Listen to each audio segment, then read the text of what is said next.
kas sa oled pigem see päris jõulukuuse tüüp või kunstkuuse?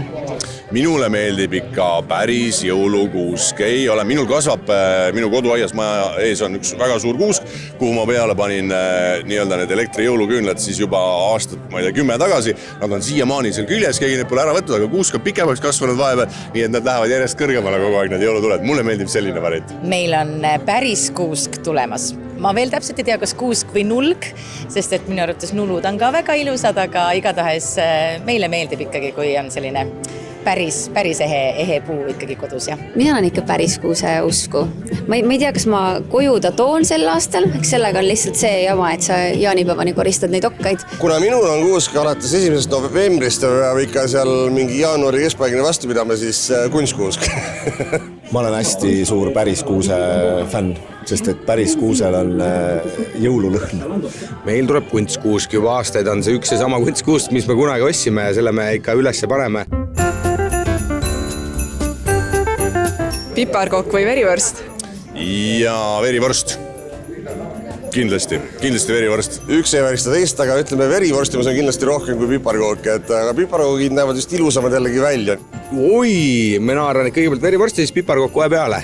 Et selles mõttes, et ma olen verivorsti juba sellel aastal nii palju söönud, et mul vaikselt hakkab juba üle viskama, sest mulle väga meeldib verivorst. No ma olen taimetoitlane, ma ütlen piparkokk. Ma olen suur magusasõber, nii et piparkook. No mõlemad ikkagi. Jõulude juurde käib ikkagi kogu jõulupraad. Verivorst, piparkook ja seapraad ja kõik need jõulutoidud ja neid tuleb ikkagi mitu korda kindlasti kuu jooksul süüa. Ja kui nüüd jõulude kinkide jagamiseks läheb, kas siis tuleb luuletusi, laule teha või saad nad niisama kätte? Ei saa midagi. Kindlasti luuletusi, kindlasti laule. Ma tean juba meie perekonnas on niimoodi, et need, kes on kõige vanemad, need on kõige krapsakavad, need ei tee mitte ainult luuletust ja laulu, teevad ka tantsu. Et kõike tuleb võtta kokku kord aastas on see koht, kus sul on võimalik, vaata, keegi ei hakka narrima ega sinu üle nalja tegema, et kuule, sa ei oska laulda või sa ei oska tantsida. See on see koht, jõuluajal tulebki selliseid asju teha. No ikka tuleb midagi teha ja kuna meil on üsna selline musikaalne perekond, siis enamasti kas kõik tõesti laulevad, mängivad pilli, no vahetevahel mõni teeb ka kukerpalli või midagi muud toredat ja loeb luuletust.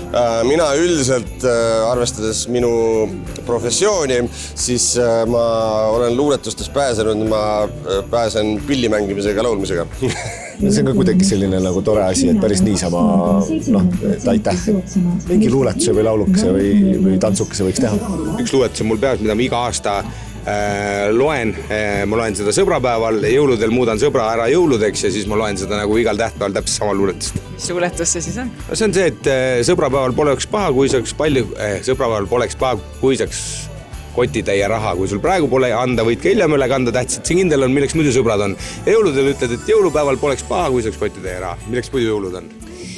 Tuleb ikka mingisugune luuletus lugeda, aga meil on üks väga tubli selline luuletuste õppija, kes aitab kõik emad, isad, vanaemad, vanaisad hädast alati välja ja loeb siis luuletusi. Sul on praegu ka juba üks luuletus peas, mida oskad?